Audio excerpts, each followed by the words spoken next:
let's move to innovation and technology in cruises. You heard about the Center of Cruise Excellence in Mumbai? I think this is established by Inchcape. That's what Yes, it's the Centre of Cruise Excellence is actually my project. Oh, really? Yes, we have set up a Centre of Cruise Excellence in Mumbai. Mumbai, yeah. In India, and I have a team there that's managing cruise itinerary management and support to small cruise lines all over the world. Yeah, and we handle world cruises. So instead of having 45 agents or 50 agents around the world, you just have one. Instead of having thousands of emails backwards and forward, we use IT to have one page where we both look at one collaborative tool. So we are doing that with great success, and we also own World of Ports, where we logged more than 7,000 ports into a system. It has a paywall, and you enter the system. You see AIS tracking of all the ships. You can track a ship three months back to all its data points. You can see all the environmental information, technical information, specifications of the port. You can have a cost calculator, see how much it costs to go into the port. And Inchcape developed that. Wow. We spent several million. We have a large team in India doing that. That's Is it the same place, Center of Cruise Excellence? No, it's connected to us, though. You know, we are Centre of Cruise Excellence, and we work alongside that team. We have separate tasks, but, you know, we utilize their skills and they utilize ours. And we have a lot of our intelligence for cruise inside the World of Ports. Yeah, it mentioned that, you know, it also offers weekly intelligence reports covering health, security, and travel updates. Yes. And that's what we give to the cruise lines. So we used to have like a newsletter where we gave that information, and very extensive reports, like 25-page reports each week. But now it's all going into World of Ports, to digitalize. Are you charging process. for this, or it's like The World of Ports is charged, not Centre of Cruise Excellence. World of Ports? Yeah. Yes, the World of Ports. This is what it has its own website. And, it's Inchcape owned. World of Ports. And we're going to cruisify the World of Ports. You know, put a cruise element to it, and it helps us, the World of Ports, for the cruise itinerary management, because you can click two ports and immediately find out the distance between them, how long it will take to sail there, whatever speed you use. So we're using these tools to help the cruise lines, especially the small you have all the ones. data of all the cruises across the world. Of all the ports, You just have to put into AI system, and then that's it. Well, we haven't done the AI part yet. But I'm sure it's we're obviously looking in the at pipeline. that. For sure. And we're engaging with big entities. In fact, that brings me to the next question: how is AI being used in cruise operations, from booking to onboard experience? Not on a major part yet. Not yet. Yeah, I think this is something in development. I think some cruise lines are ahead of the curve when others following. At the moment, most cruise tickets are sold from travel agents still. You know. However, IT is really radically changing the entire process from buying a ticket to getting inside your cabin. And in particular in the cruise terminal, it's making a big difference. You know, the big companies like Royal Caribbean, Carnival, NCL, they've really nailed that. You know, I embarked a ship in Miami 2 years ago, and it took me 7 minutes to get to the cabin. Really? That's it? Yeah, it was unbelievable. From the port to your cabin, huh? I entered the port, I was scanned twice, went through. That's it. The passport control was like a non-entity thing. And then onto the gangway, and I was escorted to the cabin. It was. I mean, they knew I was coming, so somebody was there at the gangway. But I have observed as well. It's incredible. Yeah. You know, okay, it can take more than 7 minutes, but mine took 7. But it could take longer. You know, because even getting to the cabin, walking is almost 7 minutes. As an Indian, I'm surprised. I don't know how. Well, it could take you hours in India. because you have the people checking the checker in India. So it takes a bit longer. But what they're doing in the US now is amazing, and the mega lines are leading here.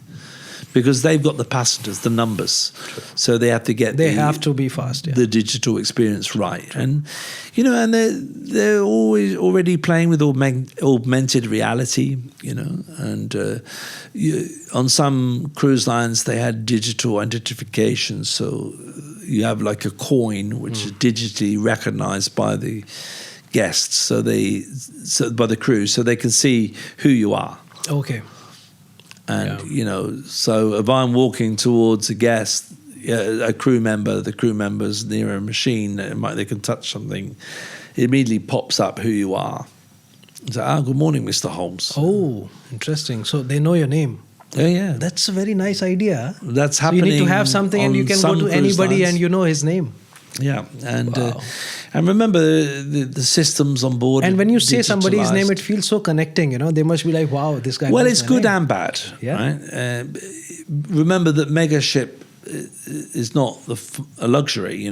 So 5-star cruising, you should never say someone's name. What is that? If you go to a 5-star hotel, you don't want anybody to know your name because you want to be anonymous. Yeah, right? True luxury, you need to be incognito. If anyone says my name when I go into a hotel, I don't go to that hotel again. Yeah. Good morning, Mr. Holmes. Don't tell everybody, Mr. Holmes from in a way, room number 714, Freaking hell. That's a scary thing, right? Scary thing, yeah. It should be private. Yeah. So I don't really want anybody to say my name. That for me is not a positive. Correct. Yeah. Sometimes, even in Starbucks, they call your name. I have a funny thing with Starbucks, because life doesn't have to be difficult. You need to work it out. So my name is always difficult. They never catch it right. My first name Grant and second name Holmes, and it's a bit of a. I don't know why they always find it difficult, and they always spell it wrong. And then I have to spell it for them. So when they ask my name, when they write it on the cup in Starbucks, they say, "What's your name?" I say, "Dan."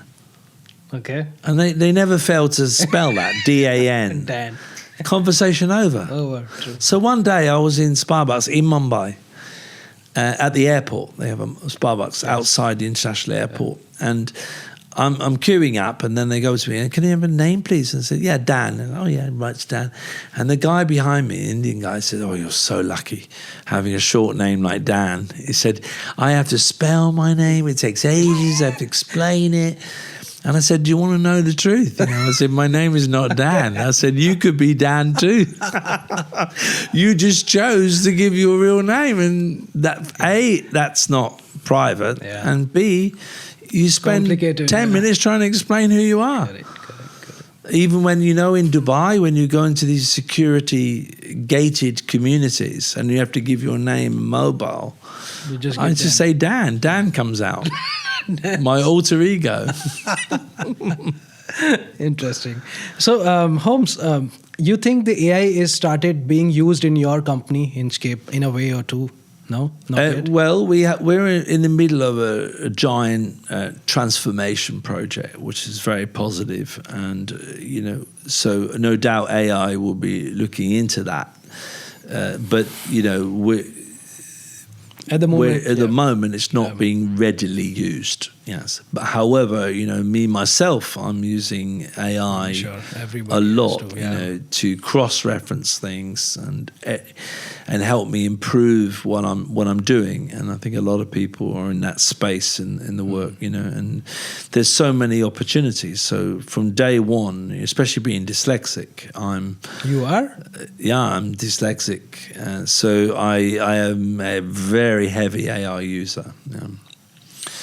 And I would say also, I never write an email. I talk my emails through. Who needs to write an email in this day and age? No. I can't believe people actually typing. I watch that with fascination. And I also, from the year 2000, I codified my own language.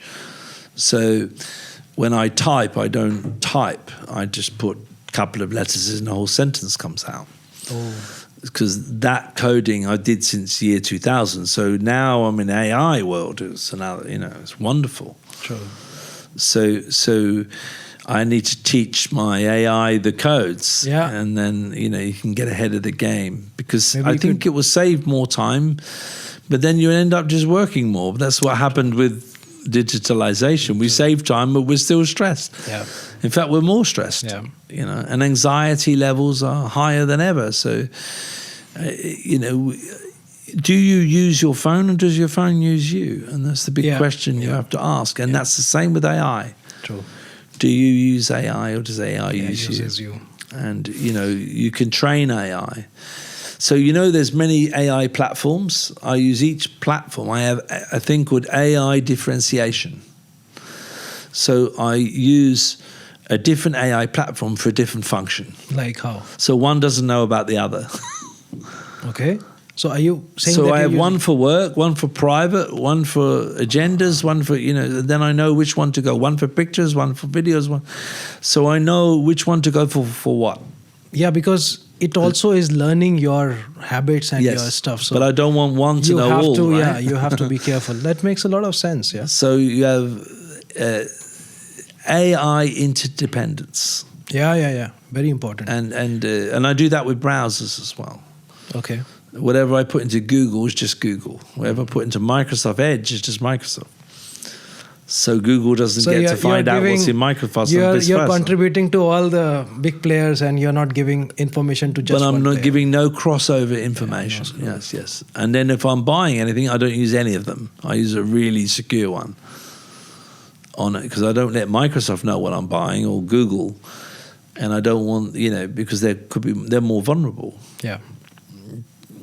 And I think that's how you have to look at digitalization and AI. You have to Very careful. You have to be you very have to careful. think really big picture, because how this is working. Yeah, and then you have to bed it into your own ways of using things. But it also helps you, because if I want to do something, I know immediately where to go. True. I don't have to think. True. There's an app for that, or there's a browser for that, and I'll use that.